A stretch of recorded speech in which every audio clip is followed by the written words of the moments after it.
Hello बच्चों, कैसे हैं आप लोग।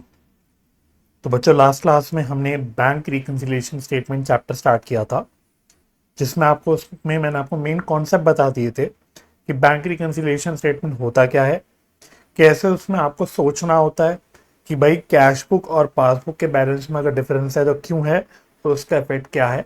ये सारी चीज़ हमने डिस्कस की थी, छोटे छोटे सारे हमने पॉइंट्स डिस्कस किए थे कि बैंक रिकन्सिलिएशन स्टेटमेंट प्रेजेंट कैसे होता है, उसमें बैलेंसेस क्या होते हैं। एक होता है फेवरेबल बैलेंस, एक होता है अनफेवरेबल या ओवरड्राफ्ट बैलेंस। ये सारी बातें हम लोगों ने डिस्कस करी थी।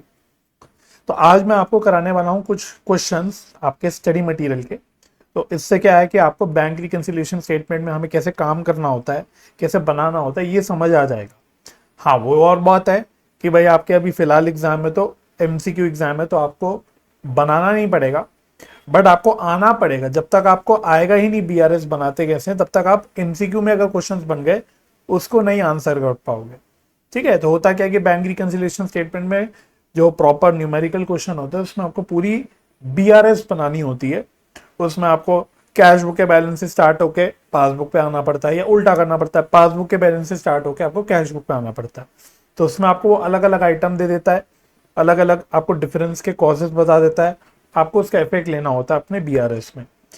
तो एमसीक्यू में वही क्वेश्चन कैसे बन सकता है, उसमें वो क्या करेगा कि कोई एक पॉइंट बता देगा या लिख देगा और आपको ऑप्शंस में पूछ लेगा कि इसका आप क्या करोगे। अगर आप बीआरएस बना रहे हो जिसमें starting balance as per cash book है या एज पर पासबुक है, तो इसका आपको क्या करना है। इस तरह से क्वेश्चन आते हैं।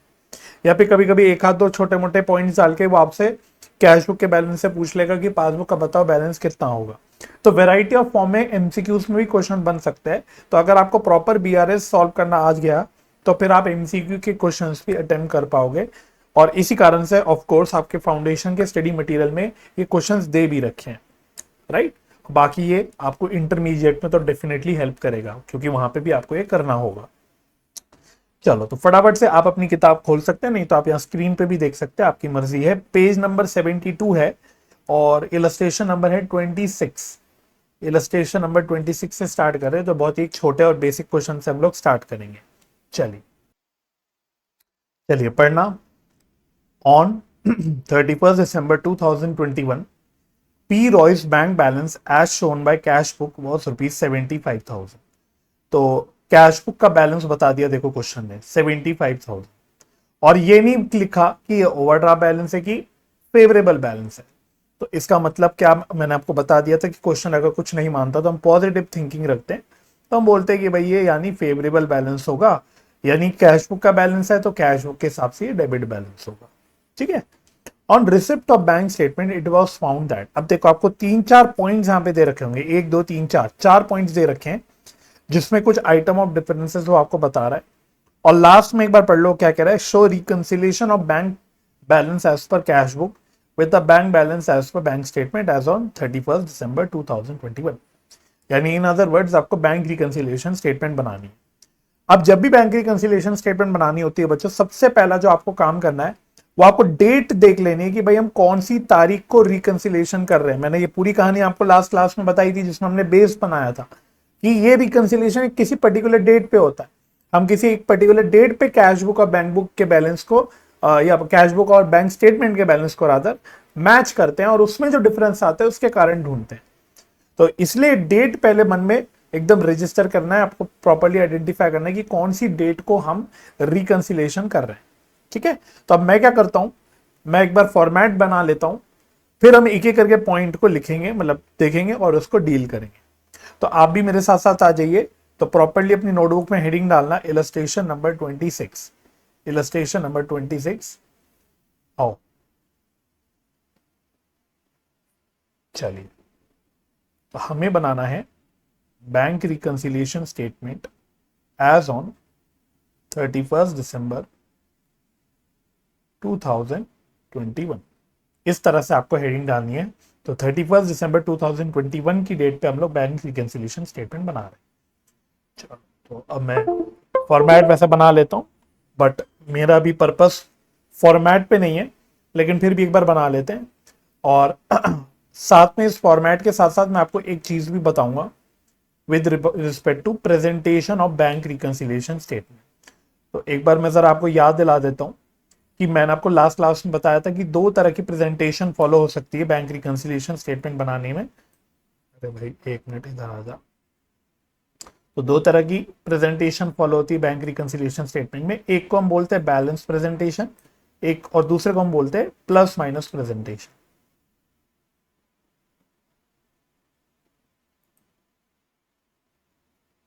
एक मिनट बच्चों जरा।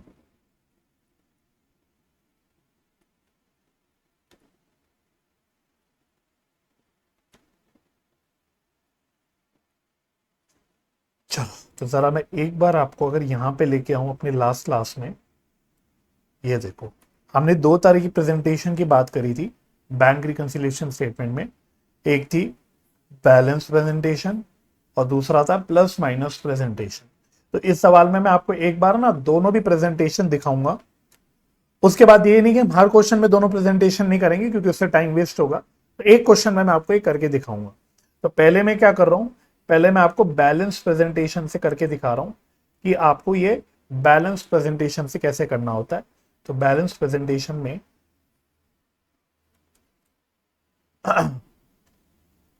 सिर्फ इस तरह से हम लोग एक टेबल टाइप की बना लेते हैं, एक प्रॉपर स्टेटमेंट जैसे हम नॉर्मली भी बनाते हैं। यहां मैंने लिख दिया पर्टिकुलर्स और यहां लिख दिया मैंने अमाउंट। क्वेश्चन है आपको कैश बुक का बैलेंस दे रखा है, तो debit balance as per cash book, debit balance as per cash book, ये है 75,000। चलो ठीक है। अब हमको इससे आना होता है बैलेंस एज पर पासबुक पे। तो उसके लिए कुछ चीजें हम लोग ऐड करेंगे, मतलब कुछ चीजें हो सकता है हमें ऐड करनी पड़े, वो हम डिस्कस करेंगे। और कुछ चीजें हमको माइनस करनी पड़ेगी, तो उस चीज को हम लेस कर लेंगे। तो मैं थोड़ी सी जगह पे यहाँ पे लेस लिख देता हूँ। ठीक है, जैसे ज्यादा 4 पॉइंट्स ही है तो बहुत ज्यादा इसमें आएगा नहीं। चलो अब ध्यान से पढ़ना और मेरे साथ जो मैंने लास्ट क्लास में आपको इफेक्ट सोचना सिखाया था वो ट्राई करना है आपको।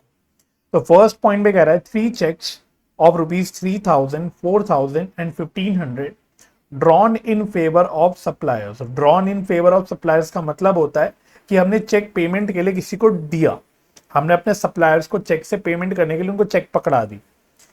ऑन 28, 29 एंड 30 दिसंबर, उन 28, 29 और 30 तारीख को हमने चेक पकड़वाया अपने सप्लायर्स को। Had been debited in the bank statement on 2 January 2022। तो क्या आपको ये वाला पॉइंट आइडेंटिफाई हुआ कि कौन से पॉइंट की बात कर रहा है? ये है आपका check issued but not presented for payment वाला। क्योंकि हमने 31 दिसंबर जिस डेट को हम रिकंसाइल कर रहे हैं उससे पहले ये तीनों चेक्स पेमेंट के लिए इशू कर दिए, लेकिन एक्चुअली में ये हमारी बैंक स्टेटमेंट में पैसा कटा कब? ये कटा 2 जनवरी को। तो हमने तो क्या किया होगा, जैसे जैसे चेक इशू कर दिए वैसे वैसे पेमेंट दिखा दी होगी अपनी बैंक स्टेटमेंट में, अपनी कैश बुक में। तो मैंने इन तारीख को तीनों चेक्स को इशू करा, तो मैंने अपनी कैश बुक में पेमेंट्स को दिखा दिया होगा। और उसके बाद हमारी डेट आ गई 31 दिसंबर की। और लेकिन बैंक स्टेटमेंट में ये पैसा कटा कब? बैंक स्टेटमेंट में 2 जनवरी को पैसा कटा। 2 जनवरी को ये पैसा कटा। यहां पे मेरी बैंक स्टेटमेंट, जिसको हम पासबुक भी बोलते हैं, यहां पे रिकॉर्ड हुआ। तो हमारी तो रिकंसिलिएशन कब हो रही है? हम रिकंसिलिएशन 31 दिसंबर को कर रहे हैं। तो हम 31 दिसंबर को देखेंगे कि ठीक है, यहां पे चेक इशू हुआ है लेकिन 31 दिसंबर तक प्रेजेंट नहीं हुआ पेमेंट के लिए, बैंक स्टेटमेंट से कटा नहीं, तो इसकी वजह से हमारा बैलेंस डिफरेंस होगा। ये हमारा प्रोसेस रहता है। अब इतनी डिटेल वे में ऑफ कोर्स सारे पॉइंट्स में नहीं बताऊंगा, नहीं तो आपको भी बोर हो जाएगा, लेकिन आपको समझाना था कि कैसे हमें इसको अप्लाई करना होता है अपने बीआरएस। तो आपको तो मैंने क्या सिखाया था? मेन चीज, अपने दो हाथ हैं आपके पास, राइट हैंड को, अपने राइट को कैश बुक मान लो, अपने लेफ्ट को पासबुक या बैंक स्टेटमेंट मान लो। और बस इतना सोचो कि मैंने चेक इशू करा पेमेंट के लिए तो मैंने कैश बुक कम कर दी, लेकिन अभी देखो क्योंकि बैंक स्टेटमेंट में तो चेक कटा ही नहीं, पैसा कटा ही नहीं, तो ये ऊपर ही रह गया। तो अब हमें इधर से इधर आना है, कैश बुक से बैंक स्टेटमेंट पे आना है, तो हम मेरे को अब राइट हैंड को हिलाना है। इस सवाल में मुझे राइट हैंड को लेफ्ट हैंड से मिलाना है, सिर्फ इतनी बात है, राइट हैंड को लेफ्ट हैंड से मिलाना है। तो अब जब चेक इशू करा पेमेंट के लिए, मैंने राइट हैंड नीचे कर लिया, अब मुझे वापस ऊपर आना है, मुझे ऊपर आना है। तो ऊपर आने का मतलब क्या है? प्लस करना। ऊपर आने का मतलब क्या है? प्लस करना। एक मिनट बच्चों जरा, ठीक है, ऊपर आने का मतलब है प्लस करना। तो अब हम क्या करेंगे, इसको ऐड कर देंगे और सिंपल लिख देंगे check issued but not presented, not presented for payment. ठीक है, इस तरह से हम पूरी अंग्रेजी लिख देंगे। और कितना है, बस टोटल कर लो तीनों का, 3 और 4 7 और 1 और 1500, 8500। तो ये टोटल आ गया 8500। चलिए, उसके बाद अब बस यही काम करना है। नेक्स्ट पढ़ो, the bank had credited ₹8,000 on 30th December in respect of collection made by bank directly from a customer. The intimation not have been yet have been received. तो अब क्या हुआ, फिर से वही, पहले समझो कहानी को। हमारे कुछ कस्टमर ने सीधा हमारे बैंक में पैसा जमा कर दिया, हमें बताया नहीं, हमें बताया ही नहीं, बिना हमें बताया उन्होंने सीधा हमारे बैंक में पैसा जमा कर दिया। तो ना कस्टमर ने हमें बताया मानो, ना ही बैंक वालों ने हमें बताया। अब मुझे पता है प्रैक्टिकल ऐसा होगा नहीं, कस्टमर अगर पे कर रहा है तो तुरंत बताएगा, लेकिन मान लो अब कहानी के हिसाब से नहीं बताया।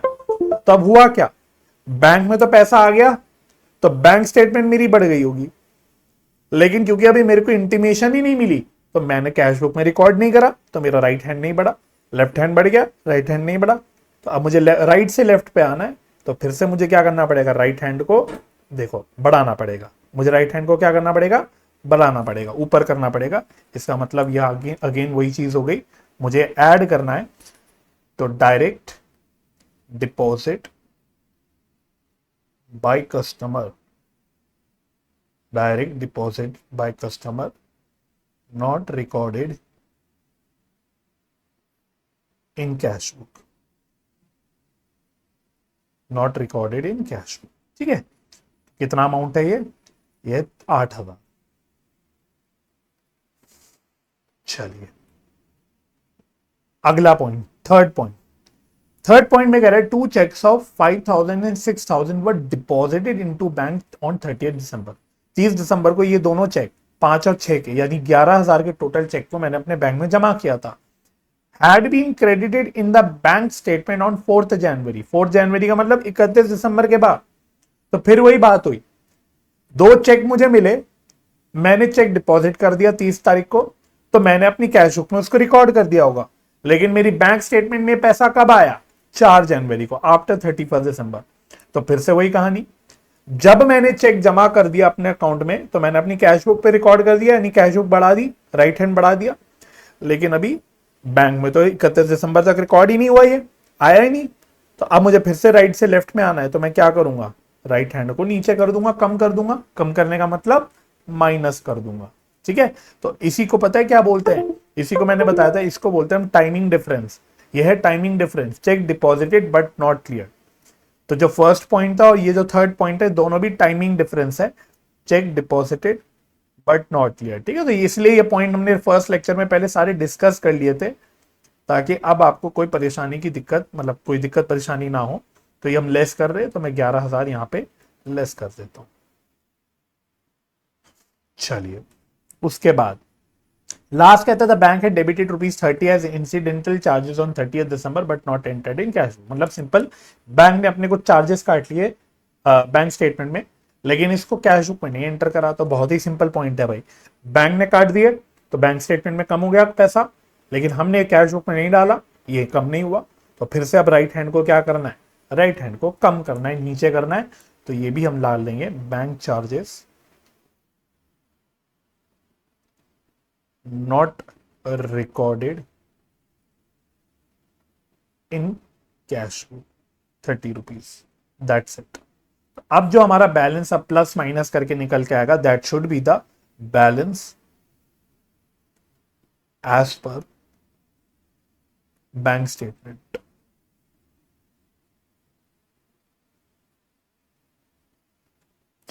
तो कितना आ रहा है ये,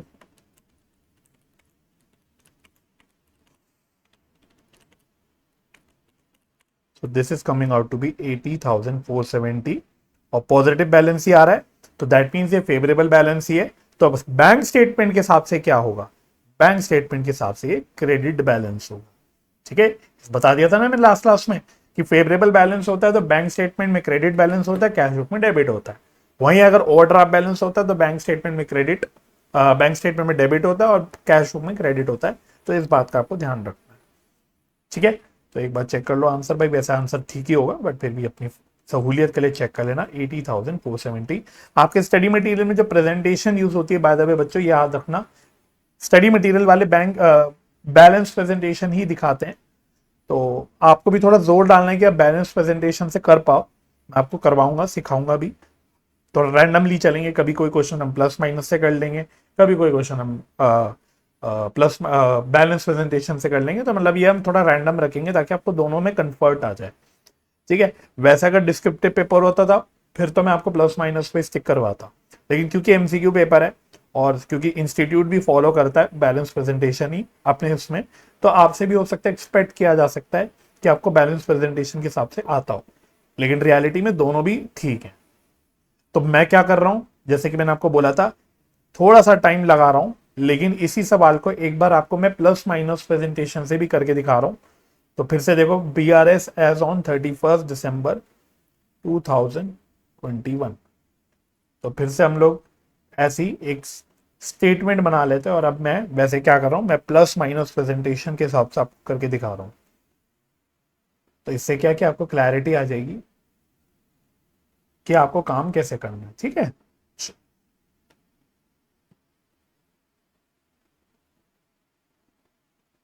अब जब प्लस माइनस प्रेजेंटेशन होता है तो देखो क्या करते हैं हम लोग, अब कितने कॉलम्स और कैसे बनाते हैं।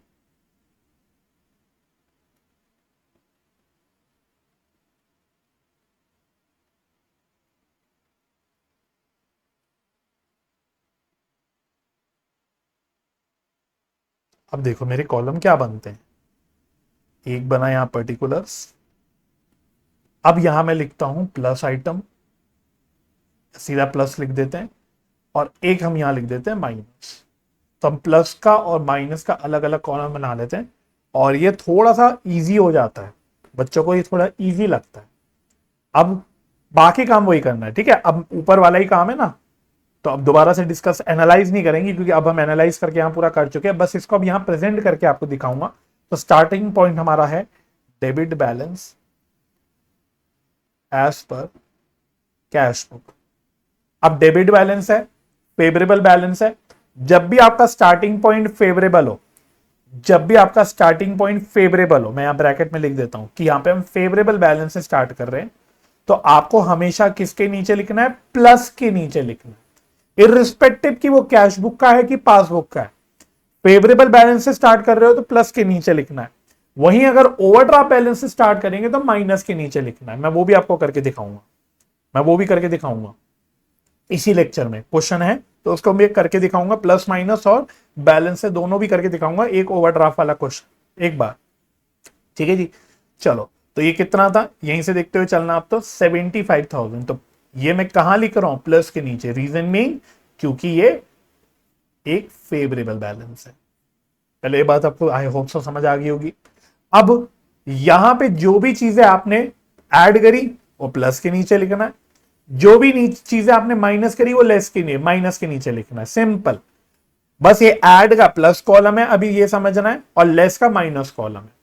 तो बस जैसे था, cheques cheques issued but not presented, cheques issued but not presented, ठीक है। कितना है ये 8500, तो ये प्लस के नीचे लिख दिया 8500। उसके बाद direct deposit by customer, direct deposit by customer कितना था ये था 8000, यहां पे लिख दिया, अगेन प्लस के नीचे ऐड हो रहा है ना इसलिए प्लस के नीचे लिख रहा हूं। अब जो दो चीजें लेस हो रही है माइनस के नीचे लिख देंगे। तो देखो एक आ गया checks deposited but not cleared, तो ये कितना है 11,000, तो माइनस में नीचे लिख देंगे हम 11,000।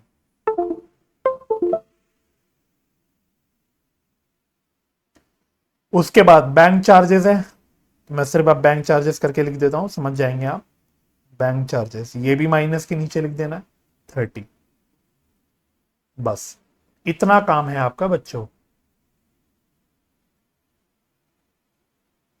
पर यहां तक आई होप सो ओके हो गया होगा। अब आपको क्या करना है, अब जो काम अपने ledger T shape ledger accounts को आप क्लोज करने के लिए जो काम करते हो ना, कास्टिंग एंड बैलेंसिंग जो हमने सीखा हुआ था, अब वही काम आपको यहां पे करना है। तो क्या करते हैं हम लोग, सबसे पहले हम लोग कास्टिंग करते हैं। जिस साइड का टोटल ज्यादा होता है वो साइड का टोटल हम करके दोनों भी साइड में हम उसको लिख देते हैं। तो यहां पे देखना प्लस का टोटल ज्यादा है, प्लस का टोटल ज्यादा आ रहा होगा, क्लियर कट दिख रहा है कितना आ रहा है प्लस का टोटल 75 प्लस 8500 प्लस 8000। तो देखो प्लस का टोटल आ रहा है 91,500। तो दोनों का टोटल आपको यही मान के चलना है। और उसके बाद आपका एक बैलेंस यहां पे बचेगा, आपका बैलेंस यहां पे बचेगा जो कि कितना बच रहा है -11030। ये बच रहा है 80,470, 80,470।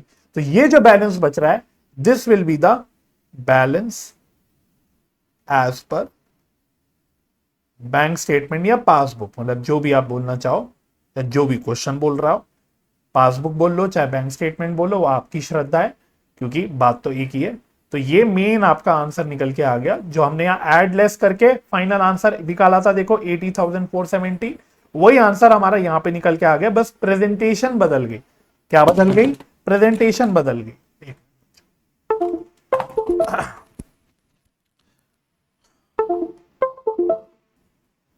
बात समझ आ गई आप लोगों को, आई होप सब बात क्लियर होगी होगी। ठीक है, अब एक बहुत ही इंपॉर्टेंट बात बता रहा हूं, हालांकि बहुत कॉमन सेंस वाली बात है बट इंपॉर्टेंट है। क्या, अब ये जो बैलेंस मेरा निकल के आया इसको मैं फेवरेबल बैलेंस बोलूं या अनफेवरेबल या ओवरड्राफ्ट बैलेंस बोलूं। देखो प्रैक्टिकली कुछ भी हो सकता है, कोई नियम नहीं है, याद रखना कोई नियम नहीं कि हम स्टार्ट अगर फेवरेबल बैलेंस से कर रहे हैं तो हमेशा आंसर फेवरेबल बैलेंस ही आएगा, या हम स्टार्ट अगर हम ओवरड्राफ्ट बैलेंस से कर रहे हैं तो फाइनल दूसरा आंसर ओवरड्राफ्ट ही आएगा। वो कुछ भी परमुटेशन कॉम्बिनेशन हो सकती है रियलिस्टिकली, क्योंकि वो डिपेंड करता है कि ये जो डिफरेंसेस के कॉजेज है, जो एडजस्टमेंट्स हम कर रहे हैं बीआरएस में कितनी है, कितनी अमाउंट की है। रिजल्टेंट बैलेंस आपका हमेशा फेवरेबल से फेवरेबल ही आएगा या अनफेवरेबल से अनफेवरेबल आएगा, ये कभी नहीं होगा। तो इसके लिए आपको अकल लगानी है। तो जब मैंने बैलेंस प्रेजेंटेशन से आंसर निकाला तो मैंने जो बैलेंस निकाला मैंने बोला ये क्रेडिट बैलेंस है एज पर बैंक स्टेटमेंट, यानी इसको मैंने फेवरेबल बैलेंस बोला। ऐसा क्यों, क्योंकि भाई ऐड जो मैंने चीजें करी और फिर मैंने जो लेस चीजें करी तो आंसर पॉजिटिव आया। दैट मीन्स जो ऐड कर रहा हूं प्लस वाली चीजें वो ज्यादा हैं, पॉजिटिव चीजें ज्यादा हैं, इसलिए ये बैलेंस फेवरेबल बैलेंस है। यहां बाई चांस अगर आंसर मेरा नेगेटिव आ जाता, मानो ये 11,000 की फिगर ऐसी आप चेंज मत करना, अगर ये 11,000 की फिगर मानो ये 1,10,000 हो जाती तो फिर आपका जो आंसर निकल के आता बच्चों लास्ट में वो क्या होता, वो नेगेटिव आंसर आ जाता यहां पे। तो वो नेगेटिव जो आंसर आता that would reflect the unfavourable balance, कि अब वो अनफेवरेबल बैलेंस हो गया। ये तो बैलेंस प्रेजेंटेशन के हिसाब से हो गया। वहीं आप प्लस माइनस में सोचो, सेम थिंकिंग, प्लस का टोटल ज्यादा है, प्लस का टोटल ज्यादा आ रहा है, इसका मतलब फेवरेबल चीजों का टोटल ज्यादा है, इसीलिए जो बैलेंस निकला है that is a favourable balance. This is just like your ledger account बच्चों। लेजर अकाउंट में भी तो हम यही बोलते हैं, अगर डेबिट साइड का टोटल क्रेडिट साइड के टोटल से ज्यादा है तो रिजल्टेंट बैलेंस डेबिट बैलेंस होता है। वहीं क्रेडिट साइड का टोटल अगर डेबिट साइड के टोटल से ज्यादा होता है तो रिजल्टेंट बैलेंस को हम क्रेडिट बैलेंस बोलते हैं।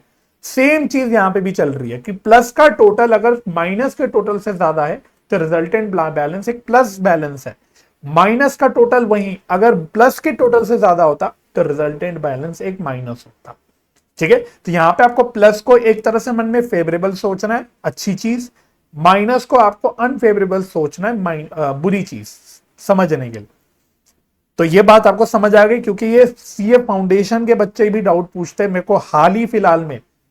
हाल फिलहाल में मेरे को रिसेंटली, मतलब हफ्ते 2 हफ्ते पहले ही एक स्टूडेंट का सेम डाउट आया था कि सर हमें पता कैसे चलेगा, कि या तो वो बोल रहा था कि फेवरेबल से हमेशा आंसर फेवरेबल आएगा या अनफेवरेबल से हमेशा आंसर अनफेवरेबल आएगा, और नहीं ऐसा तो हमें पता कैसे लगेगा सर, समझ नहीं आ रहा, कंफ्यूजन हो रही है। रियलिस्टिकली ये डाउट आता है, सीए के बच्चे भी पूछते हैं, आपके भी मन में आ सकता है, इसलिए मैंने थोड़ा सा टाइम देके समझा दिया। अब आपको कभी भी कंफ्यूजन नहीं होनी चाहिए, क्योंकि अगर मेन फंडा समझ आ गया फिर तो क्वेश्चन में कोई भी कहानी डाल दो, कुछ भी कर दो, आपको सब कुछ करने आ जाएगा। समझ आ रही है? ठीक है, चलो आई होप ये आपको समझ आ गया होगा। तो अब क्या करेंगे हेयर ऑनवर्ड्स, एक क्वेश्चन में वैसे आपको ओवरड्राफ्ट वाला भी कराऊंगा, उसमें भी मैं आपको दोनों प्रेजेंटेशन करके दिखाऊंगा, क्योंकि वहां पे कुछ इंटरेस्टिंग चीज दिखेगी आपको कि अगर ओवरड्राफ्ट बैलेंस से स्टार्ट कर रहे हैं तो दोनों प्रेजेंटेशन में एक मजेदार चीज होती है जो आपको ध्यान भी रखनी होगी। तो वहां पे भी मैं आपको दो प्रेजेंटेशन से करके दिखाऊंगा।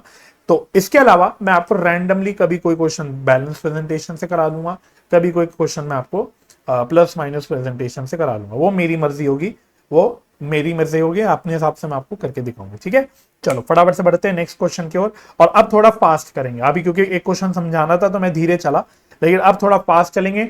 मेन क्या है, प्रेजेंटेशन रैंडमली सेलेक्ट करूंगा। दूसरा, हमेशा हर क्वेश्चन में हमारे लिए नियम है, राइट हैंड हमारा कैश बुक रहेगा, लेफ्ट हैंड हमारा पासबुक रहेगा। अकॉर्डिंगली हम अपने हाथों को बस मूव करके चेक करेंगे कि हमें क्या काम करना है। ठीक है, चलो चलिए बच्चों, अगला क्वेश्चन करना है अब हमें, इलस्ट्रेशन नंबर 27। नेक्स्ट क्वेश्चन कह रहा है on 31 December 2021 your passbook showed a credit balance of 5,000।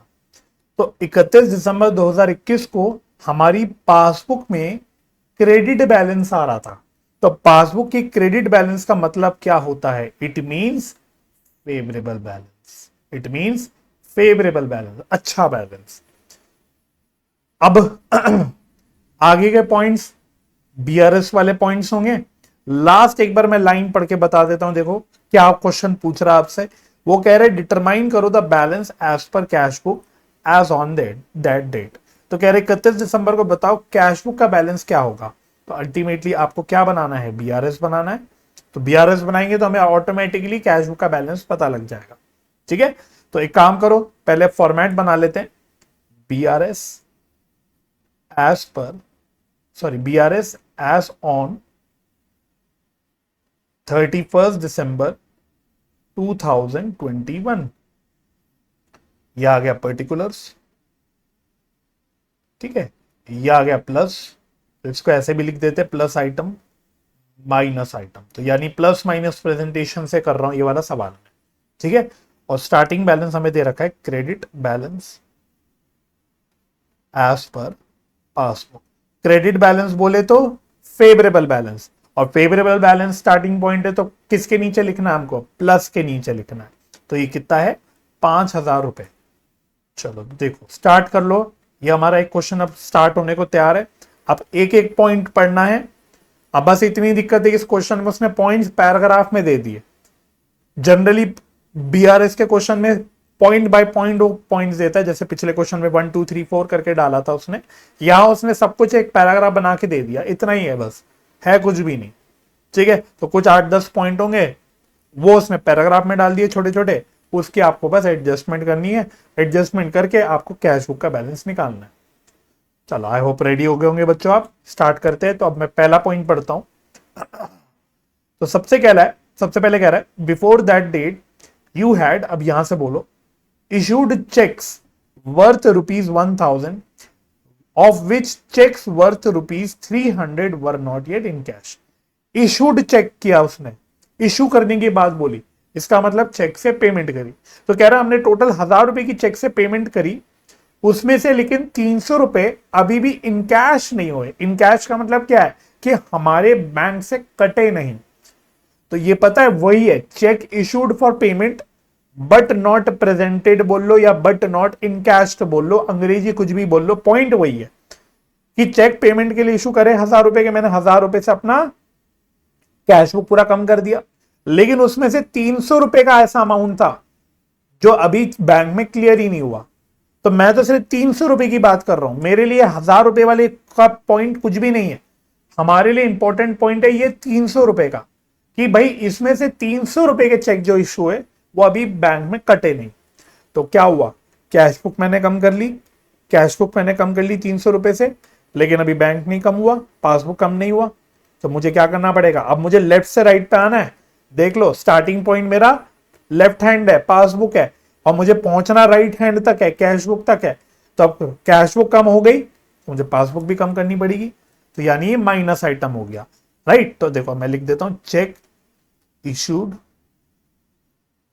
But not in cash, क्योंकि वर्ड उसने बोल दिया इन कैश तो मैंने भी बोला चलो मैं भी इन कैश ही बोलता हूं, और ये माइनस आइटम के नीचे लिख देंगे कितना अमाउंट है 300, है ना। जो अमाउंट यहां कुछ नहीं है वहां डैश डाल देते हैं 300। चलिए पढ़ो आगे। On 26th December, you deposited a check of 150 in the bank, but you did not enter in cash book. तो हमने एक 150 का बैंक में चेक जमा करा, लेकिन कैश बुक में एंटर नहीं करा, कैश बुक में रिकॉर्ड नहीं करा। इसका मतलब पता है क्या कह रहा है वो कह रहा है कि 150 का चेक जमा करा हमने, तो हमारा बैंक में तो पैसा आ गया, यानी हमारा लेफ्ट हैंड ऊपर हो गया, लेकिन ये नहीं ऊपर हुआ, हमारा राइट हैंड ऊपर नहीं हुआ, कैश बुक नहीं बढ़ा। तब लेफ्ट से राइट पाने के लिए क्या करो, कम कर दो, ठीक है, लेफ्ट हैंड को नीचे कर दो। तो check deposited but not entered in cash book. तो ये भी कम करना है। अमाउंट कितना था, ये था 150। चलो next, the passbook showed a credit. The passbook, यहां तक तो हो गया। अब आगे, the passbook showed a credit of ₹40 for interest. Credit में आ रहा था, पासबुक में कुछ 40 रुपए का क्रेडिट आ रहा था, तो बैंक हमारे पासबुक में क्रेडिट कब करता है, जब वो बैलेंस बढ़ाता है। And debit of ₹10 for bank charges, मतलब 10 रुपए काट रखे थे बैंक वालों ने हमारी पासबुक में, और 40 रुपए जमा हो रखे थे। 40 रुपए इंटरेस्ट के जमा थे, 10 रुपए बैंक चार्जेस के कटे थे। ये हमारे को प्रैक्टिकली देखता भी है, अपने सेविंग्स अकाउंट में भी हम देखते हैं कि भाई कई बार बैंक अपने आप इंटरेस्ट क्रेडिट कर देता है, तो हमें दिख रहा होता है वो क्रेडिट के नीचे, और कुछ चार्जेस कभी काट लेता है वो हमें डेबिट के नीचे दिखता है। तो वही कह रहा है, तो एक एक करके देखते हैं। पहले तो जो 40 रुपए का क्रेडिट आ रहा है इंटरेस्ट का, तो क्या हो रखा होगा, हमारा पासबुक बढ़ रखा होगा लेफ्ट हैंड, लेकिन राइट हैंड नहीं बढ़ा होगा। तो इसको क्या कर देंगे, इसको फिर से क्या कर देंगे, लेफ्ट को नीचे कर देंगे। और वहीं उसका दूसरा, जहां पे बैंक चार्जेस कटे हुए हैं, तो ये पासबुक कटा होगा, लेफ्ट हैंड नीचे होगा। अब हमें राइट हैंड तक आना है, तो पासबुक हमको ऊपर करना पड़ेगा। तो 40 रुपए वाले को कम करेंगे, 10 रुपए वाले को बढ़ाएंगे, ठीक है। तो दोनों भी लिख लेता हूं एक साथ। इंटरेस्ट क्रेडिटेड बाय बैंक, तो ये 40 रुपए इसको माइनस आइटम में लिख देंगे, और bank charges debited by bank, ये प्लस कर देंगे। तो ये कितना था, 10 रुपए, है ना, ये 10 रुपीज था, तो ये हम प्लस में नीचे। समझ आ गया ना, लेफ्ट हैंड से आपको राइट हैंड पे आना है, बस इतना है। चलो ये भी हो गया। उसके बाद अब यहां तक की कहानी हो गई, अब आगे पढ़ो। अ चेक फॉर 1200 रुपए deposited in your account number 2 was wrongly credited by the bank in this account. तो हम जिस अकाउंट के लिए बीआरएस बना रहे हैं, वो कह रहा है कि हमने एक चेक था, हमने एक 1200 का चेक था जो अपने दूसरे अकाउंट में जमा किया था, लेकिन बैंक ने गलती से इस बैंक में डाल दिए। इस बैंक का मतलब वो बैंक जिसके लिए बीआरएस बना रहे है ना। तो बीआरएस अलग अलग बैंक का अलग अलग ही बनेगा भाई, क्योंकि क्यूमुलेटिव बन नहीं सकता, बहुत ही हौच पौच हो जाएगा, नहीं तो वो हर बैंक का अपना बनेगा, राइट। तो हम मानो अकाउंट नंबर 1 का पीआरएस बना रहे हैं, ऐसा मन में सोच लो, हम अकाउंट नंबर 1 का बना रहे हैं। तो हमने क्या किया, हमने एक 1200 का चेक अकाउंट नंबर 2 में डाला, दूसरे अकाउंट में, लेकिन बैंक वालों ने गलती से इस अकाउंट में यानी अकाउंट नंबर 1 में दिखा दिया और अकाउंट नंबर 1 बढ़ा दिया। तो आप अकाउंट नंबर 1 की सोचो, बैंक ने क्या करा, बैंक ने बढ़ा दिया, बैंक ने बैलेंस बढ़ा दिया, हमारा नहीं बढ़ा। तो अब हमें इसको ठीक करने के लिए क्या करना पड़ेगा, लेफ्ट हैंड को नीचे करना पड़ेगा। तो यानी ये भी एक माइनस आइटम का पॉइंट बन गया। तो यस, इसको भी लिख देंगे हम लोग,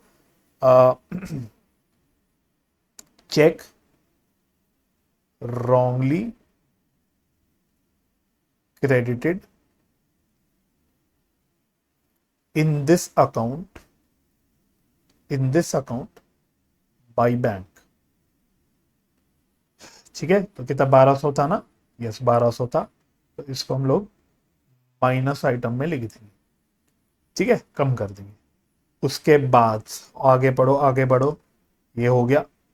dishonoured bill was debited in the passbook only ₹500। तो एक हमारा बीआर था डिसऑनर्ड, सॉरी, हाँ, एक बिल रिसीवेबल डिसऑनर हुआ, वो डेबिट कर रखा है बैंक ने पासबुक में। वैसे मैंने आपको लास्ट क्लास में, अगर आप देखेंगे लास्ट क्लास का, मैं एक बार आपको लास्ट क्लास का दिखाऊं तो मैंने ये दिखाई दिया था, देखो ये रहा, ये रहा 7th पॉइंट। मैंने बताया था कि डिस्काउंटेड बिल जो डिसऑनर होता है, इसकी वजह से पासबुक का बैलेंस कैशबुक के बैलेंस से कम हो जाता है, क्योंकि पासबुक में पैसा कट जाता है ना, बैंक पैसा काट देती है, जस्ट लाइक चेक डिसऑनर की मैंने बात करी थी। तो ये वही वाला पॉइंट है, अक्सर आ जाता है हमारे बीआरएस के पॉइंट में। तो कह रहे हैं कि एक बिल था वो डिसऑनर हो रखा है 500 रुपए का, तो बैंक ने कम कर रखा है पासबुक में, डेबिट कर रखा है मतलब कम कर रखा है, पर हमने तो नहीं करा, अभी हमने नहीं करा, तो हम इसको ठीक करने के लिए क्या करेंगे, लेफ्ट हैंड को ऊपर कर देंगे।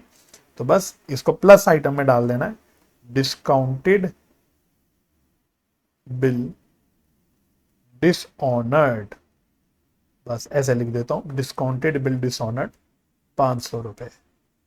ठीक है, आगे बढ़ो। कह रहा है चेक्स फॉर 700 रुपए paid in the bank were not yet credited in the passbook. यहां उल्टा है, यहां हमने 700 रुपए का चेक जमा करा अकाउंट में, लेकिन पासबुक में वो क्रेडिट नहीं हुआ, यानी कैशबुक में हमने डाल दिया तो कैशबुक बढ़ा दी, पासबुक नहीं बढ़ाई, तो अब ये भी बढ़ा देंगे, लेफ्ट हैंड भी ऊपर कर देंगे, तो प्लस में लिख देंगे। तो ये check deposited not credited by bank, तो ये भी 700 रुपए हम लोग प्लस के नीचे लिख देंगे। ठीक है, उसके बाद अगला पैरा नेक्स्ट नीचे भी कह रहा है रॉन्ग डेबिट ऑफ 100 रुपए अपीयर्स इन द पासबुक। जो सिंपल है, रॉन्ग डेबिट मतलब ये मैं आपको इसलिए बता चुका हूं कि पासबुक में या बैंक स्टेटमेंट में डेबिट का मतलब होता है पैसा कटा हुआ है, क्रेडिट का मतलब पैसा आ रहा है, समझ आ रहा है। तो बैंक वालों ने कुछ गलत हमारे अकाउंट में 100 रुपए काट रखे हैं, मतलब पासबुक कम कर रखी है, हमने तो नहीं करा। तो अब इसको ठीक करने के लिए क्या करोगे, लेफ्ट हैंड को ऊपर कर दोगे, क्योंकि लेफ्ट से राइट पे आना है हमको, बस। तो बस लिख दो इसको, रॉन्ग डेबिट बाई बैंक 100 रुपए, तो ये प्लस के नीचे। उसके बाद फिर कह रहा है cheque of 150 rupees received from a customer was entered in the cash book in December 2021 but the same was omitted to be paid in the bank. बात समझना, मानो एक हमारे कस्टमर ने हमें 150 रुपए का कैश पकड़वाया, एक कस्टमर आया उसने हमें 150 रुपीज पकड़ा दिया, हमने सोचा कि चलो ये 150 रुपए को मैं अपने बैंक में जमा कर देता हूं, मैंने मनी मन में सोचा कि मैं अपने 150 रुपीज को आज ही बैंक में जमा कर दूंगा। अकॉर्डिंगली मैंने अपना बैंक बढ़ा दिया, कैशबुक में बैंक बैलेंस बढ़ा दिया, तो देखो राइट हैंड मैंने ऊपर कर दिया, लेकिन मैं भूल ही गया, बैंक में जाना 150 रुपए जमा करना मेरे दिमाग से निकल गया। तो वही कह रहा है but the same was omitted to be paid into the bank. तो यानी मैंने कैश बुक तो बढ़ा दी मन में सोच के कि मैं ये कैश जमा कर ही दूंगा आज ही बैंक में, तो बैंक मेरा आ ही जाएगा बैंक में पैसा, तो मैंने ऑलरेडी कैश बुक में बैंक बैलेंस अपना बढ़ा दिया, लेकिन क्योंकि मैंने एक्चुअली में कराई नहीं वो डिपॉजिट, मैं भूल गया, तो मेरा पासबुक नहीं बढ़ा। तो अब यहां से यहां आने के लिए क्या करोगे, आप अपना लेफ्ट हैंड ऊपर कर दोगे, पासबुक बढ़ा दोगे, तो बस यही लिखना है। तो क्या बोला था उसने,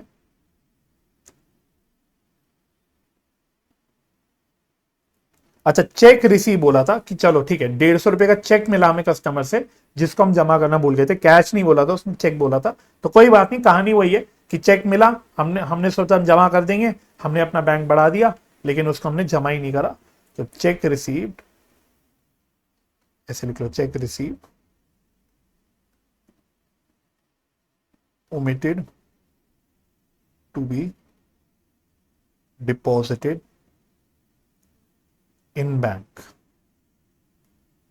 तो ये भी प्लस आइटम के नीचे 150, दैट्स इट, बस कहानी खत्म। अब क्या करना है आपको, अब आपको टोटल मारने अपने, तो ऊपर ऊपर से अगर नजर मारोगे तो आपको समझ आ रहा होगा कि प्लस आइटम का ही टोटल ज्यादा आ रहा है। तो कितना आ रहा है ये, 5000 plus 10 plus 500 plus 700 plus 100 plus 150, तो ये टोटल आ रहा है 6460, 6460। ठीक है, तो अब मेरा बैलेंस कहां बच जाएगा, ऑफ कोर्स इधर बच जाएगा यहां पे। तो कितना बच रहा है ये, -300 -150 -40 -1200। तो ये बच रहा है 4770। तो अब इसको आप कौन सा बैलेंस बोलोगे, फेवरेबल कि अनफेवरेबल? सर ये फेवरेबल बैलेंस होगा क्योंकि प्लस का टोटल ज्यादा है। और फेवरेबल बैलेंस कैश बुक में कौन सा बैलेंस होता है सर, वो डेबिट बैलेंस होता है। तो ये जो आपका आंसर निकला, ये निकला debit balance as per cash book. ये आपका निकला डेबिट बैलेंस यानी favourable balance as per cash book 4700। चाहो तो एक बार चेक कर लेते हैं हम एक बार। ये 4770, ओहो एक second, let me check. Totalling का कुछ इशू हो गया, टोटलिंग का इशू हो गया, एक मिनट।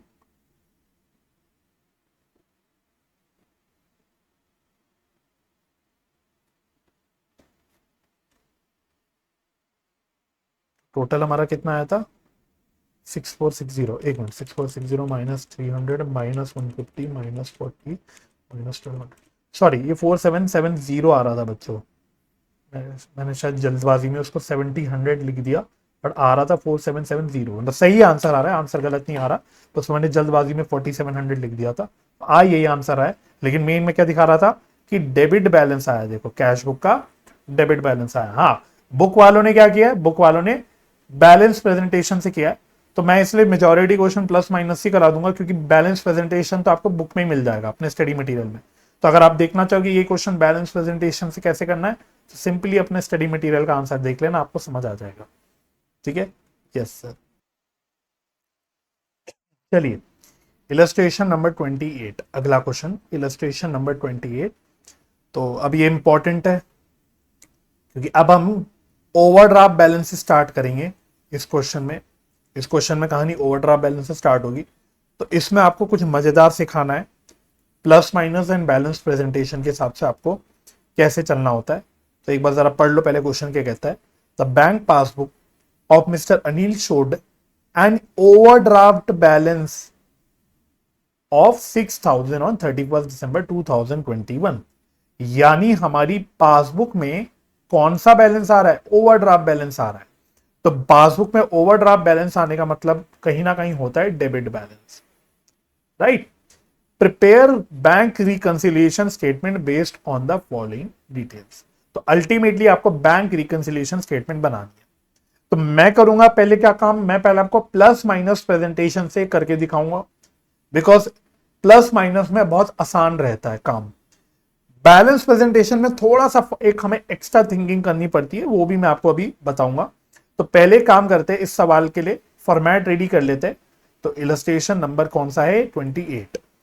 तो फटाफट से आप भी हेडिंग डालो इलस्ट्रेशन नंबर 28 और फॉर्मेट बना लेना। चलो, तो छोटा ही क्वेश्चन है ये वाला, जानबूझ के मैंने छोटा क्वेश्चन उठाया ताकि आपको समझ आ जाए। आसान आसान पॉइंट है इसमें, वैसे मेन आपको समझाने के लिए मैंने आपको ये क्वेश्चन निकाल के दिया है।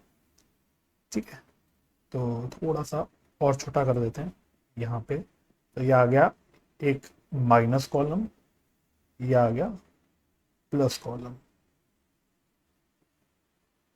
चलो,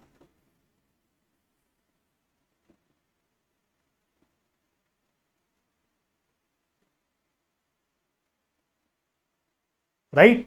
तो देखो ये हम इस पे काम कर लेंगे प्लस माइनस प्रेजेंटेशन से, और लगे हाथों में बैलेंस प्रेजेंटेशन के लिए भी टेबल बना के छोड़ देता हूं, क्योंकि इसी सवाल को मैं आपको बैलेंस प्रेजेंटेशन से भी करके बताऊंगा।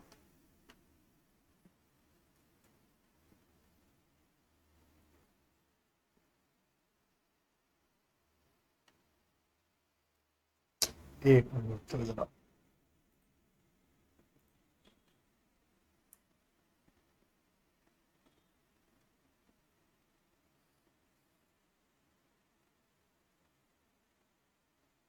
बस काफी है इतना।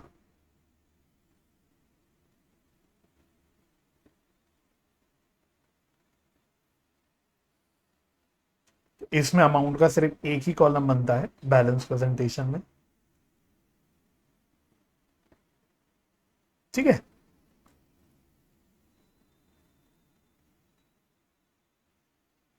चलो, तो इसको तो बाद में करेंगे। हेडिंग डाल लेते हैं bank reconciliation statement as on 31 December 2021। आपकी जानकारी के लिए बस लिख देता हूं कि हम यहाँ पे प्लस माइनस प्रेजेंटेशन से करके देख रहे हैं, और इसी के नीचे हम लोग जो काम करेंगे वो कैसे करेंगे, यहाँ पे भी हम लोग बैंक रिकंसिलिएशन स्टेटमेंट बनाएंगे।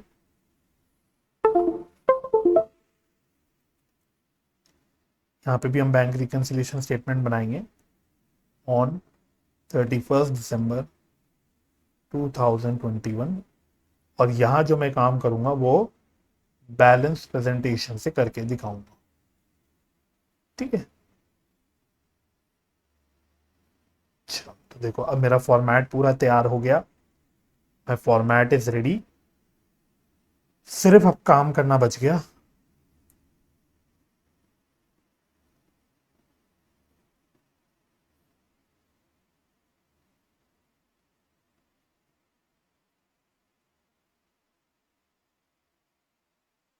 चलो रेडी हम लोग, तो आप भी रेडी हो गए होगे मेरे साथ साथ। तो अब क्वेश्चन पे आते हैं। तो सबसे पहले पासबुक का ओवरड्राफ्ट बैलेंस था 6000 का, तो overdraft balance as per passbook. अब सबसे पहली बात मैंने आपको क्या बोला था, मैंने आपको ये बात लास्ट लेक्चर में नोट्स में लिखवाई भी थी, अब मैं यहाँ पे आपको करके भी दिखा रहा हूं कि जब भी आपका स्टार्टिंग पॉइंट होगा ओवरड्राफ्ट बैलेंस, चाहे वो कैश बुक का हो चाहे पासबुक का, वो इररिलेवेंट है। स्टार्टिंग पॉइंट अगर ओवरड्राफ्ट बैलेंस है तो आप माइनस आइटम के नीचे लिखना। ठीक है, किसके नीचे लिखेंगे, माइनस आइटम के नीचे। तो अब हम ये वाला स्टार्टिंग बैलेंस यहां पे लिखेंगे 6000। तो मेन ये काम पे आपको ध्यान देना है कि आपको यहां पे बैलेंस लिख के चलना है माइनस आइटम के नीचे, क्योंकि ये ओवरड्राफ्ट बैलेंस है। वंस आपने एक काम कर लिया, अब आपको नॉर्मल चलना है।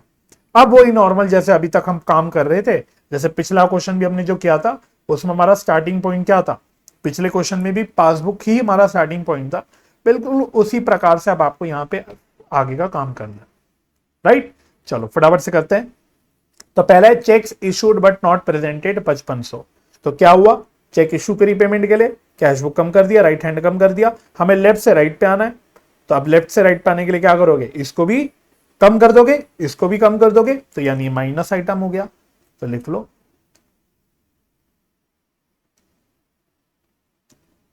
Cheques issued but not presented. तो कितने का चेक है सर, ये है 5500। ये भी हम कहां लिख देंगे, ये भी हम माइनस आइटम में लिख देंगे 5500। चलो नेक्स्ट, फिर अब है checks deposited but not credited, यानी चेक डिपॉजिट किया, कैश बुक बढ़ा दी, लेकिन पासबुक नहीं बढ़ाई। तो पासबुक से कैश बुक में आने के लिए पासबुक भी इंक्रीज कर देंगे, तो ये प्लस आइटम हो गया। तो ये लिख दो checks deposited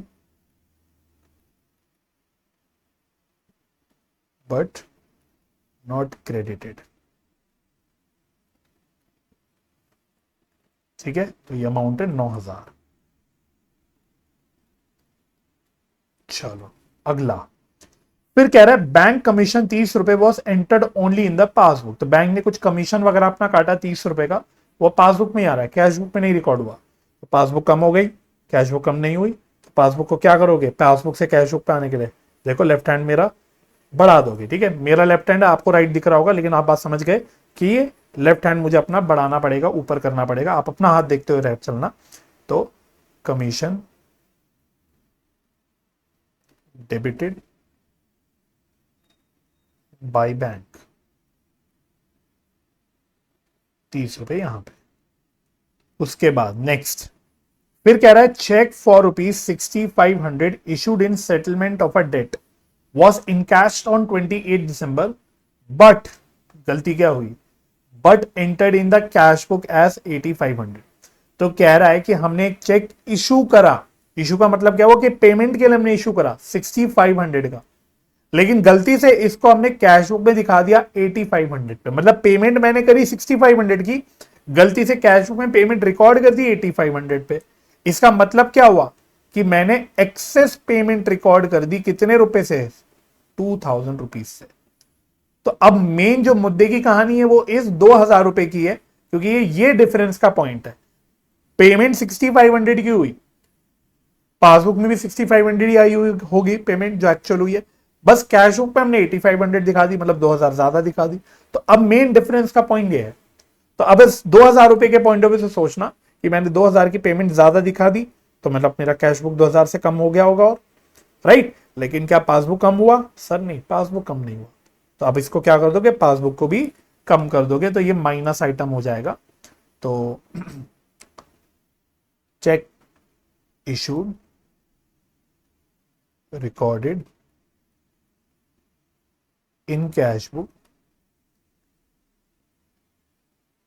at wrong amount।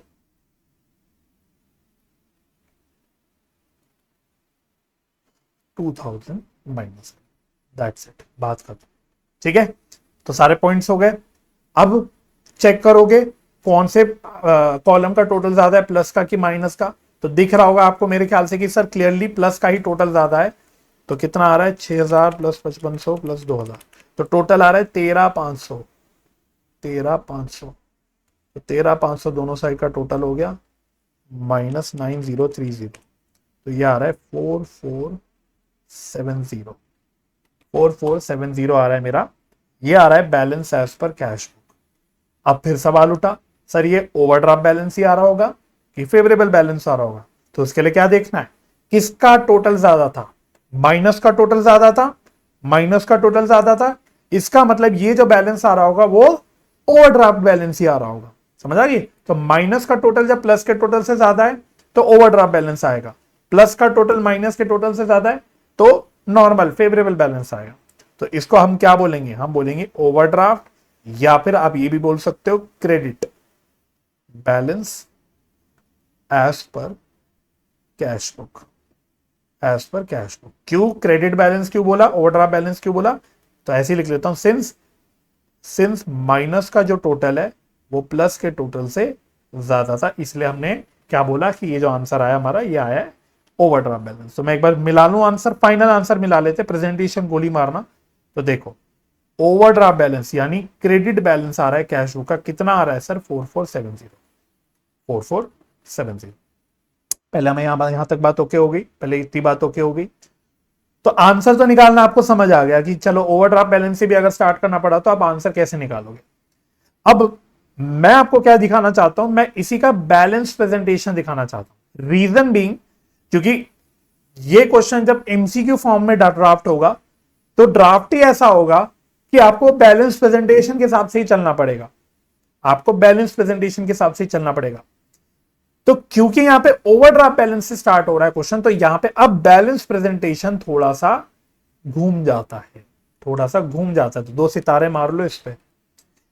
ये मैं सिर्फ इसलिए अलग से सिखा रहा हूं बिकॉज यहां ओवरड्राफ्ट बैलेंस का केस है। ओवरड्राफ्ट बैलेंस का केस है तो बैलेंस प्रेजेंटेशन में थोड़ा सा मामला घूम जाता है, इसलिए मैं आपको करा रहा हूं। आंसर देखना, इसमें भी मैं सेम ही निकाल के दिखाऊंगा, लेकिन करने का तरीका थोड़ा सा अलग हो जाएगा। तो पहले हम लिख लेते हैं मेन, पहले लिखते हैं overdraft balance as per passbook. तो कितना था हमारा overdraft balance as per passbook, 6000। बात समझ आ गई? अब आपको बस एक बात का ध्यान देना, मैं बहुत ही सिंपल चीज बता रहा हूं। प्लस माइनस प्रेजेंटेशन में ये एडजस्टमेंट्स में ध्यान देना। देखो मैं बादल बना लेता हूं एडजस्टमेंट्स पे, ये हमने एडजस्टमेंट्स करी है, ये 1 2 3 4 5, 5 एडजस्टमेंट्स करी है। इसके बस मैं आपको बात बता रहा हूं, बल्कि 5 भी नहीं 4 ही तो करी है, एक तो आंसर आया। रुको मैं दोबारा बनाता हूं, ये इतना पोर्शन, बस इन 4 एडजस्टमेंट्स में ध्यान देना। इसमें सिर्फ एक बात मैं आपको बता रहा हूं, ट्रिक बता रहा हूं आपको कि आप बैलेंस प्रेजेंटेशन से कैसे बिल्कुल सही सही और फटाफट कर सकते हो बिना ज्यादा अक्ल लगाए। जहां जहां भी आपने चीजों को माइनस आइटम के नीचे लिखा है, वहां पे बैलेंस प्रेजेंटेशन में बच्चों आप उसको ऐड कर देना, उल्टा करना। वही जो भी चीज आपने प्लस आइटम के नीचे डाली है उसको बैलेंस प्रेजेंटेशन में आप उल्टा कर देना, लेस कर देना। बस ये पॉइंट है, हर केस में नहीं होगा, ध्यान रखना, ध्यान रखना। Only in case of overdraft balance, जहां पे भी ओवरड्राफ्ट बैलेंस का स्टार्टिंग पॉइंट है बच्चों, जहां पे भी स्टार्टिंग पॉइंट आपका ओवरड्राफ्ट बैलेंस का है, अगेन चाहे वो कैश बुक हो चाहे पासबुक हो, वो आप अलग बात है, मतलब उससे कोई फर्क नहीं पड़ता। जहां पे भी हमारा ओवरड्राफ्ट बाय बैलेंस का स्टार्टिंग पॉइंट है, वहां आपको ये ट्रिक मैं बता रहा हूं। ये नहीं कि आप हर केस में लगा दो, क्योंकि मैंने आपको जो फर्स्ट क्वेश्चन आज की क्लास में कराया वहां मैंने नहीं लगाया था। देख लेना इलस्ट्रेशन नंबर कहां 26 करा था। तो ये देखो बैलेंस प्रेजेंटेशन और ये रहा प्लस माइनस प्रेजेंटेशन, यहां नहीं लगाई थी मैंने ये जुगाड़, यहां पे ट्रिक नहीं लगाई थी। यहां पे तो बैलेंस प्रेजेंटेशन में जो ऐड हो रहा था वो प्लस माइनस में प्लस ही हो रहा था, बैलेंस प्रेजेंटेशन में जो लेस हो रहा था वो प्लस माइनस में माइनस ही हो रहा था, यहां नहीं था। सिर्फ यहां पे अलग हो गया, क्यों? क्योंकि हम लोग ओवरड्राफ्ट बैलेंस से स्टार्ट कर रहे हैं। इसके पीछे रीजन है, इसके पीछे ऐसे नहीं कि कोई मतलब ऐसी हाइपोथेटिकल है, ऑफ कोर्स रीजन है, तभी तो बता रहा हूं, रीजन भी बता देता हूं। रीजन ये है कि क्योंकि हमको प्लस माइनस प्रेजेंटेशन में हमने ओवरड्राफ्ट बैलेंस को माइनस के नीचे लिखा था, मतलब कहीं ना कहीं हमने इसको एज अ नेगेटिव फिगर लिखा था कहीं ना कहीं, इसलिए हम लोग यहां पे सीधा सीधा चले थे। लेकिन जब बैलेंस प्रेजेंटेशन में ही मैं ये चीज लिख रहा हूं तो आप नोट करो, ओवरड्राफ्ट बैलेंस को मैंने नेगेटिव फिगर नहीं लिखा, मैंने इसको एज अ पॉजिटिव फिगर लिखा है। इसलिए अब आपको उल्टा करना पड़ेगा, इसलिए आपको यहां पे उल्टा चलना पड़ेगा, क्योंकि यहां पे ओवरड्राफ्ट बैलेंस को मैंने एज अ पॉजिटिव फिगर लिखा है, जबकि जब हम प्लस माइनस में चलते हैं तो हम माइनस के नीचे ही लिख देते हैं, तो वो एज अ नेगेटिव फिगर ही आता है, because overdraft is like a negative balance, तो वो सही आ रहा है, इसलिए हम सीधा सीधा चल सकते हैं। लेकिन जब मैं बैलेंस प्रेजेंटेशन फॉलो कर रहा हूं तो ओवरड्राफ्ट बैलेंस मेरा नेगेटिव फिगर नहीं आ रहा है, यहां प्लस आ रहा है। अब आप बोलोगे सर हम यहां माइनस करके नहीं लिख सकते, वो भी एक होता है ऑप्शन, लेकिन मैं आपको आईसीआई बोल रहा हूं, सॉरी इंस्टीट्यूट के हिसाब से बता रहा हूं बच्चों, इंस्टीट्यूट उसको नहीं कर सकता। आपके पास चाहो तो एक ऑप्शन यहां पे भी होता है, मैं बता देता हूं, एक ऑप्शन यहां पे भी है कि आप इसमें भी इसको एज अ माइनस फिगर लिख लो।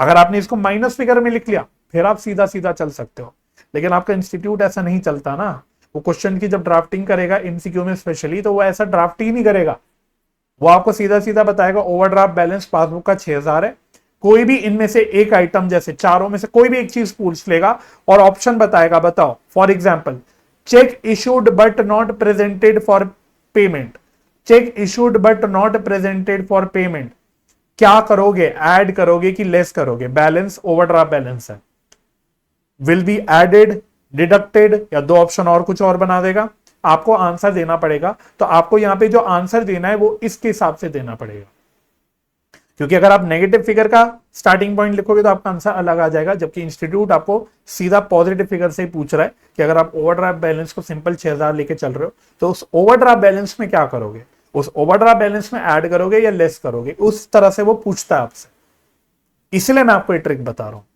आई होप पहले यहां तक बात समझ आ गई होगी। अगर इतनी बात क्लिक हो गई बच्चों, फिर अब आंसर में कुछ नहीं बचा, अब मैं बस ऊपर से कॉपी पेस्ट करूंगा। बस सिर्फ इतना बात नोट करना कि मैंने जो भी चीज यहां माइनस में लिखी है यहां मैं प्लस कर दूंगा। तो जैसे check issued but not presented for payment, check issued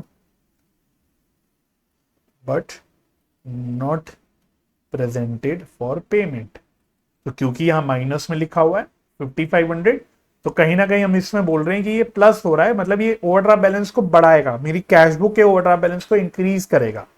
यहां पे भी मैंने ओवरड्राफ्ट बैलेंस इंक्रीज ही करा था, माइनस के नीचे ही लिखा था, तो मैं माइनस का फिगर बढ़ा रहा था। अगर आप नोट करोगे 6000 की माइनस के फिगर में और माइनस 5500 कर रहा था, तो कहीं ना कहीं वो माइनस की फिगर बढ़ रही थी, बस अब वो मैं माइनस साइन नहीं डाल रहा, इसलिए मुझे वो माइनस साइन इग्नोर करना पड़ रहा है। समझ आ रहा है? अच्छा, इसी प्रकार से अगला था check deposited but not clear, check deposited but not clear, ये अब मैं क्या करूंगा, यहां मैंने क्या किया, check deposited but not clear plus किया, तो अब यहां मैं उल्टा कर दूंगा, माइनस कर दूंगा 9000। सिंपल ट्रिक है बच्चों, सिंपल ट्रिक, ठीक है। इसी प्रकार से commission debited by bank, commission debited by bank 30 रुपए का, हमने कहा लिखा, हमने उसको यहां पे प्लस आइटम के नीचे लिखा था, तो अब हम यहां का क्या करेंगे, लेस करके दिखा देंगे, माइनस करके दिखा देंगे। इसी प्रकार से लास्ट पॉइंट था check issued recorded at wrong amount in cash book, check issued recorded at wrong amount in cash book. तो देखो इसको हमने 2,000 रुपए माइनस आइटम के नीचे लिखा था, तो अब इसको हम ऐड कर देंगे। तो अब जो आपका आंसर आएगा देखना, overdraft balance as per cash book, वो सेम ही आएगा, अलग आएगा ही नहीं। मैथमेटिक्स है बच्चों ये, इसी को तो मैथमेटिक्स बोलते हैं।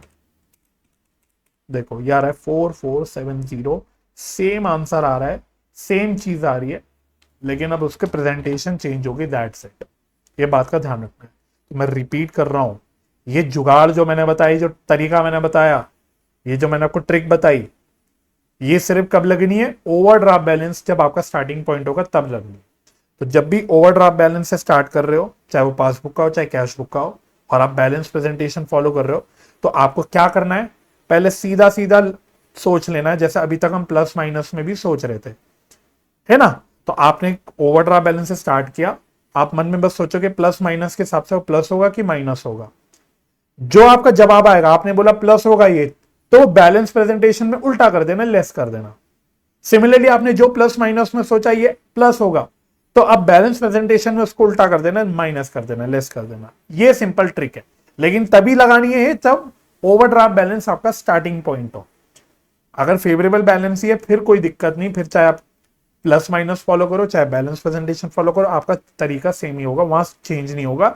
ये अलग कब हो रहा है, जब आप ओवरड्राफ्ट बैलेंस के केस में कर रहे हो। और उसके पीछे का मैंने रीजन भी बता दिया कि ओवरड्राफ्ट बैलेंस के केस में हम लोग प्लस माइनस प्रेजेंटेशन में नेगेटिव फिगर ही लेते हैं सीधा, जबकि बैलेंस प्रेजेंटेशन में हम नेगेटिव फिगर नहीं लेते, इसलिए उल्टा करना पड़ता है।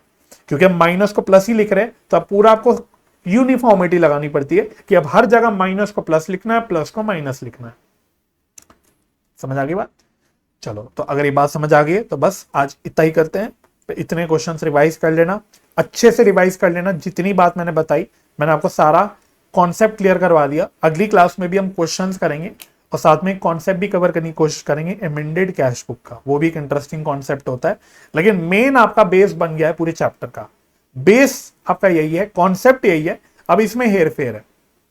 ठीक है, तो overdraft balance as per passbook वाले वैसे क्वेश्चंस बुक में बहुत दे रखे हैं, बड़े बड़े वाले भी हैं। मैंने अभी जानबूझ के छोटा वाला उठाया ताकि मैं आपको एक पॉइंट समझा पाऊं।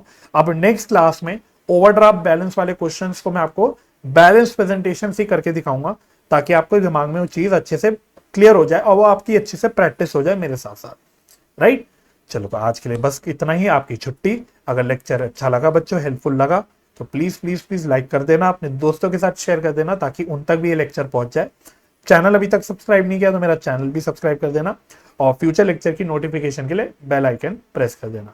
तो मुझे अपना समय देने के लिए बहुत बहुत धन्यवाद। अपना ख्याल रखिए, परिवार का ख्याल रखिए, हंसी खुशी रहिए, एक दूसरे की मदद करते रहिए और पॉजिटिव माइंडसेट से पढ़ाई करते रहिए। हम मिलते हैं अगले लेक्चर में, तब तक के लिए bye bye and take care.